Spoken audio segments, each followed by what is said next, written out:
Hi. Life എങ്ങനെ പോകുന്നു ചോദിച്ചാൽ ഓഫീസിൽ പോവുക, ഹോസ്റ്റലിൽ വരിക, കഴിക്കുക, കിടക്കുക, അങ്ങനെ ഒരു ജീവിതമാണ് ഇപ്പോൾ മുന്നോട്ട് പോയിക്കൊണ്ടിരിക്കുന്നത്. അപ്പോൾ എൻ്റെ ഡെയിലി 6 മണിക്ക് ശേഷമുള്ള ഈ ലൈഫാണ് ഇന്നത്തെ ഈ ഒരു വീഡിയോയിൽ ഞാൻ ഉദ്ദേശിക്കുന്നത്. 6 മണിയാവും ഡ്യൂട്ടി കഴിയാൻ. അപ്പോൾ അവിടുന്ന് കുറച്ച് നടന്ന് ഇങ്ങെത്തുമ്പോൾ തന്നെ 6:30 ആവും.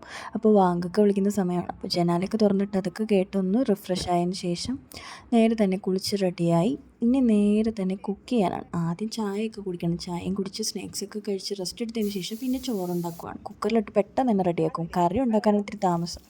ഇന്ന് പിന്നെ റേച്ചലും ഇല്ലാത്തതുകൊണ്ട് ഞാനും അക്ഷരയും കൂടി നന്നായി കുക്ക് ചെയ്യുവാണ്. നമുക്ക് ആകെ 1-2 കറികളെ ഉണ്ടാക്കാൻ അറിയുള്ളൂ. അപ്പം മുട്ടയപ്പം ഉണ്ടാക്കി, പിന്നെ ഉരുളക്കിഴങ്ങ് കറി ഉണ്ടാക്കി, അതും കഴിച്ച് ചോറ് കഴിച്ചതിന് ശേഷം പിന്നെ പാത്രങ്ങൾ കഴുകലാണ്. അതിന് നല്ല സമയമെടുക്കും. ഈ ഡ്യൂട്ടിയൊക്കെ എൻ്റേതാണ്, കാരണം എനിക്ക് ആകെ അറിയാവുന്ന ജോലി അതാണ്. പിന്നെ ഫേസിൽ കുറച്ച് ഐസൊക്കെ കൊണ്ടതിന് ശേഷം പൂച്ചേനോടും കാര്യങ്ങളൊക്കെ പറഞ്ഞതിന് ശേഷം നേരെ തന്നെ റൂമിൽ പോകുന്നു, ഡോറടച്ച് ഉറങ്ങുന്നു.